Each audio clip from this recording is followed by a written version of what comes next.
Hello y'all and welcome. Today we shall recap a funny one. Don't forget to like, comment and subscribe. It helps a lot. Now buckle up and let's begin. The scene opens with a guy in the middle of house moving. Our protagonist is called Baek Sohan, 23 years old.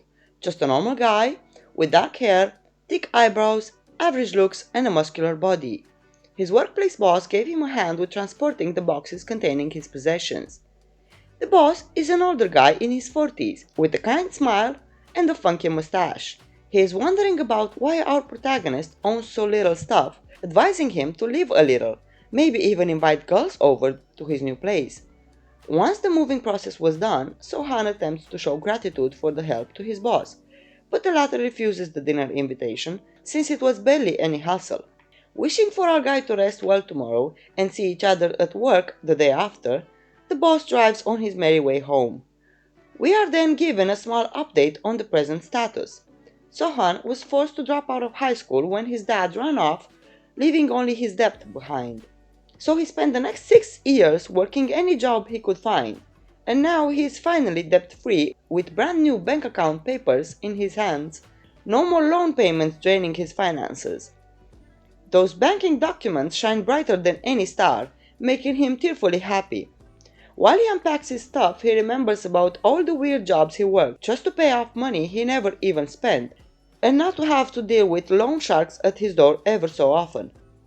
His goal now is to live a peaceful life, as a one-person household, and only work one job for now, the one at the cafe of his boss, not intending to have a second or third job as he previously did. As he is planning to sleep well tonight, he notices a few glow-in-the-dark stickers on the ceiling. Those star-shaped stickers remind him of his childhood days, when things were still okay with his mom and dad. He peacefully turns on his side to catch some Z's, and few moments after, cracks appear on the ceiling, followed by the whole thing caving in. So Han's first instinct is to go in denial, hoping it's a dream. But when tiny bits of rubble fall on him, the denial route is no longer viable. He springs out of the sheets to be appalled by the sight of a spaceship crashed through his ceiling. Pissed that he had his roof destroyed his very first night in this place, he starts pummeling the aircraft with his fists and feet, yelling like a madman about calling the cops and demanding payment for property and emotional damage. That is when the spaceship opens and the handsome redhead dude is revealed. He seems to be knocked out, suspended by a maze of squirmish tentacles. Yep, I said what I said. Handsome dude and tentacles in the same sentence. Sohan is surprised to see a person and tries to wake him up, but being grossed out by what he thinks are worms, he just pokes the intruder with his finger. For a brief moment he acknowledges the softness of the redhead's skin, but remembering his anger for the wrecked house, he resorts to slap the new guy to wake him up. It works. The guy wakes up and swiftly pins down our protagonist, followed by these exact words. "Want to get pregnant, Earthling?" Our protagonist hopes for a peaceful livelihood went right up in flames at this moment. Sohan never really wondered if aliens exist. He was too busy working to pay back the debt of his father. But even if he would have believed in the existence of extraterrestrial life, he would have never imagined such a situation. As the two of them are in this physical tug-of-war, the alien remembers that male Earthlings normally can't get pregnant, but he still wants to try it out for himself. First time for everything, I guess. He does, however, state that he isn't usually into ugly people, but still Sohan's specs and sturdiness might just be enough. Our protagonist doesn't take this very well, and in the middle of his clapback, his hand lands on one of the tentacles. The squishiness makes him freeze in place out of disgust, then crawls away at light speed as far as possible from said tentacles. Out of frustration from the whole situation plus the insults received from the alien, our guy gets teary and sniffly. Yet that doesn't sway the alien, who orders the tentacles to grab him. Tentacles obey and drag Sohan back by one leg, right in time to receive an invasive kiss from the redhead. He is in shock to have his first kiss stolen by an alien male. The alien is even more in the mood by the enhanced ugliness of Sohan's crying, and rips Sohan's shirt easily, promising to treat him nicely if he cries a bit more. The handsome redhead is surprised how easy it was to get our guy hard on his rod, fondling the area with grabby hands. Sohan of course protests while the spaceship command panel starts giving alarm signals. The tentacles that were handling the various tasks of the control center seems to have their hands full, for so to speak. The alien, however, has different priorities, fondling the bulgy area of the sweatpants just a bit more, resulting in a loud moan from a trembling Sohan. At the same time, the tentacle creature is propelled onto Sohan's chest by a small explosion at the spaceship command panel. The redhead alien is annoyed by the development since his bunny-like tentacle creature couldn't handle the post-crash landing procedure. The cute white bunny creature makes apologetic noises, and the alien goes to handle things himself. Sohan just lays there with his pants drenched in his own bodily white fluid, and the alien tentacle bunny creature on his chest contemplating the beautiful view of the night sky through his roof. As he wonders what to tell the landlord tomorrow about the collapsed ceiling, he notices how the handsome alien shrinked down his spaceship to the size of a porcelain dish and started fixing his house with some sort of rewind alien feature. Since the spaceship is damaged, he decides to stay there for a few days while he tries to fix it. Sohan's hopes and dreams for the alien's departure from his house shatter when the unwanted guest reveals that the reason for deciding to stay in this exact house is because Sohan is here.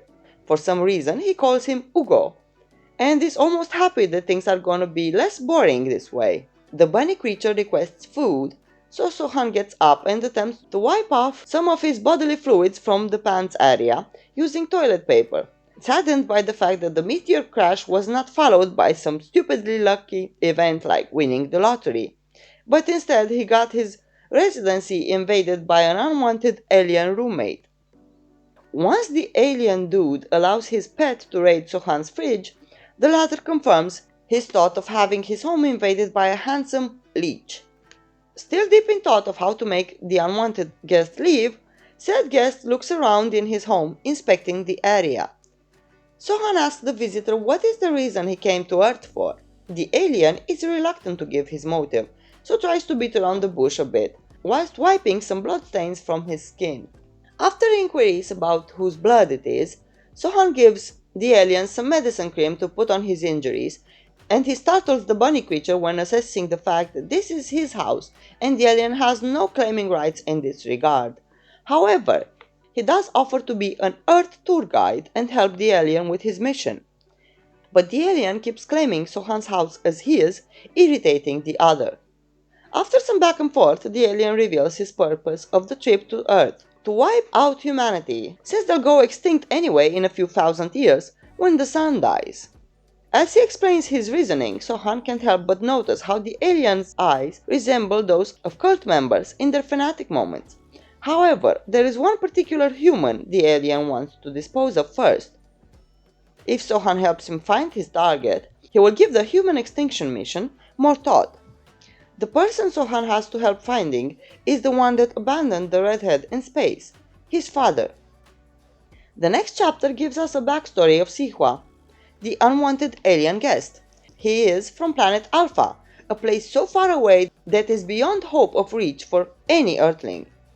To the residents of planet Alpha, whom are all basically perfect in every way, Earth was nothing more than yet another planet on the brink of extinction in the vast universe. That is, until one day a single Alphaean citizen happened to crash land there.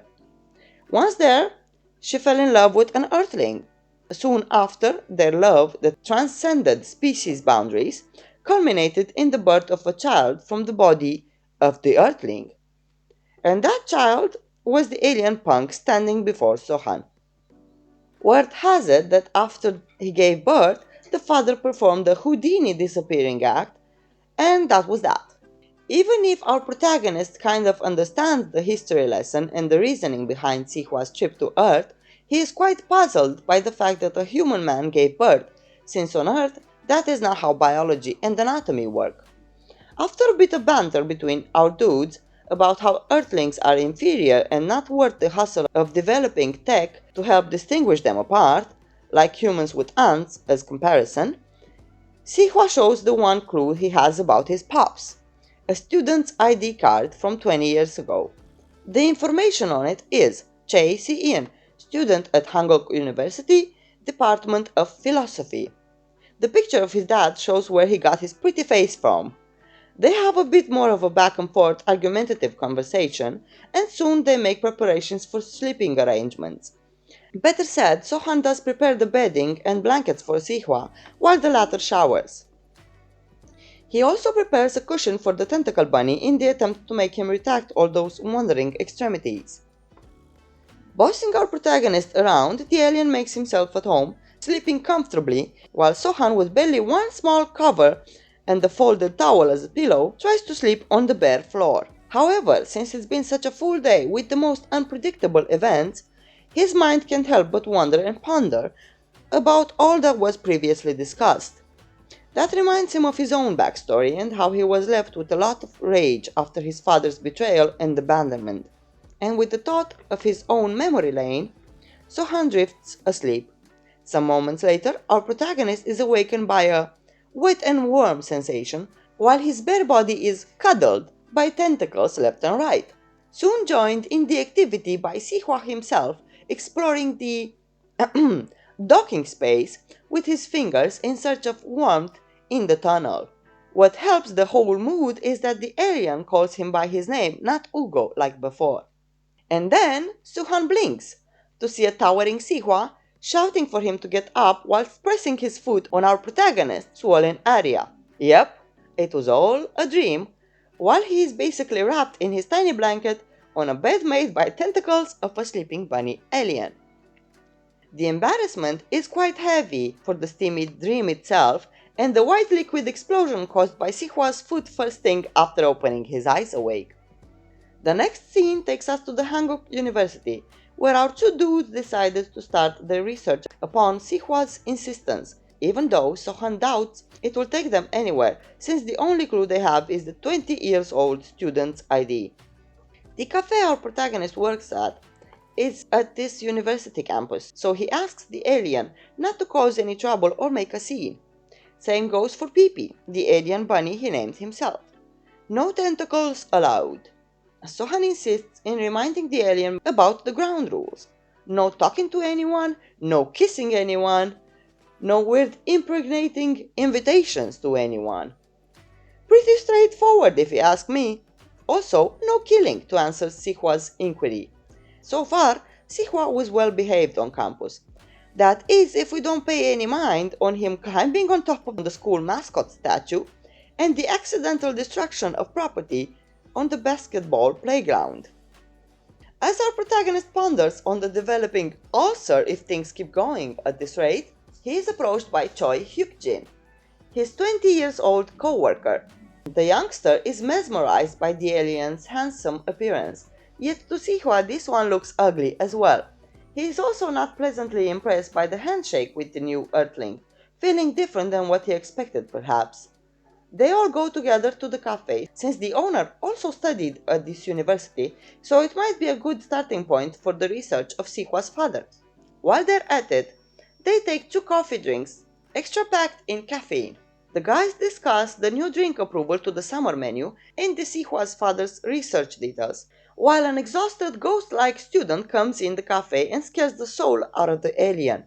After calming down with Sohan's intervention, our 2 guys leave the place and the boss promises to ask his college buddies if anyone knows Che Siin.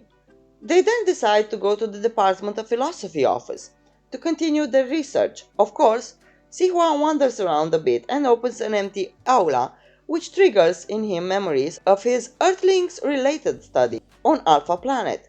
It was a sad scene. He was the only alumni in a big classroom with the Earth movie projected on the screen. The scene was about a kid and his parent holding hands. The moment doesn't last long since Pee-Pee went into a speeding frenzy through the corridors, pursuing a scent it picked up on. He ends up in the extraterrestrial Cosmic Research Club room, and the panicked Sohan follows after him. Turns out he sniffed his favorite type of sausages. The food ones, you dirty minds. The retrieving Pee-Pee whilst unnoticed mission is interrupted by some voices outside the club room about to go in, so Sohan in a rush pulls Sihwa and Pee-Pee in a locker to hide themselves and the alien bunny from the other students. The guys that just came in are 2 students, a girl and a boy, and the girl is quite demanding in her intention of seeing the results of the guys working out at the gym routine. Sihwa is eager to get out of the stuffy locker, but Sohan reminds him that it's not good if people see Pee and his tentacles. In the meanwhile, the girl is quite thirsty for the younger guy's pecs, having no shame in being all touchy, which leads to them kissing. From the locker, Sihwa is intrigued by what he sees and gets engulfed in the peeping Tom activity. Yet the space is stuffy and the tentacles Sohan tries to avoid disrupt the viewing experience. So in order to make our protagonist stay still, Suha grabs him by the jewels. Yep, those jewels. His reasoning? If you grab a human by their vitals, it can't move. Our protagonist finds himself in a tough spot, in a small space with an alien and its tentacles pet, with a hand covering his mouth and the other on his groins. Sihwa is particularly interested in the show that two students are displaying unknowingly.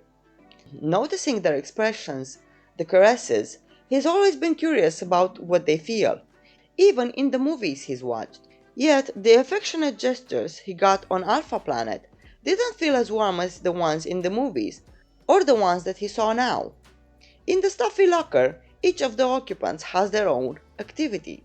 Pee is busy devouring the food sausages. Sihwa is fully concentrated in watching the lovers kissing, trying to better understand human nature and behavior, and Sohan is busy thinking how to not get stimulated by the hand that keeps fondling a certain lower body area.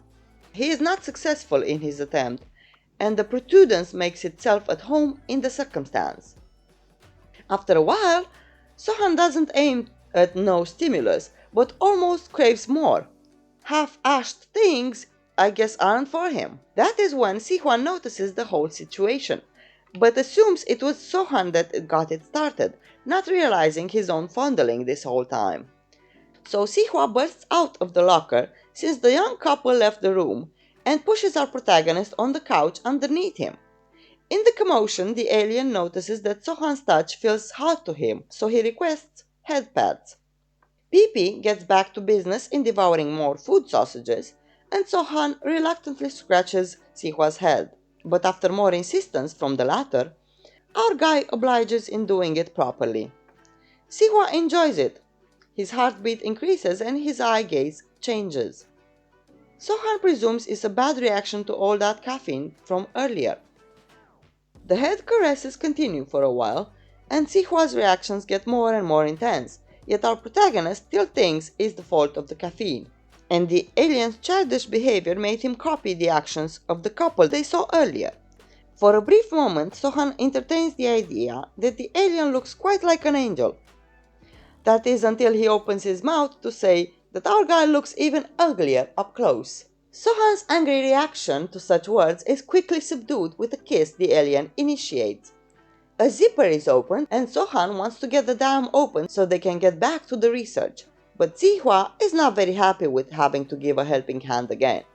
In his mind, the two other cases in which he assisted were good examples of satisfactory aidance, even though neither for Sohan nor for us viewers those were considerable as proper assistance. As revenge, Sohan thinks of roughly handling the alien's rod, but when he sees it, standing tall, fierce, and pretty, he is amazed by such a proper specimen of magic rod that he rejects his previously revengeful thoughts. Sihwa is the one that wants to be helped with the milk faucet opening this time. Therefore, Sohan engages in simultaneous dual sword polishing, while exchanging saliva through kisses.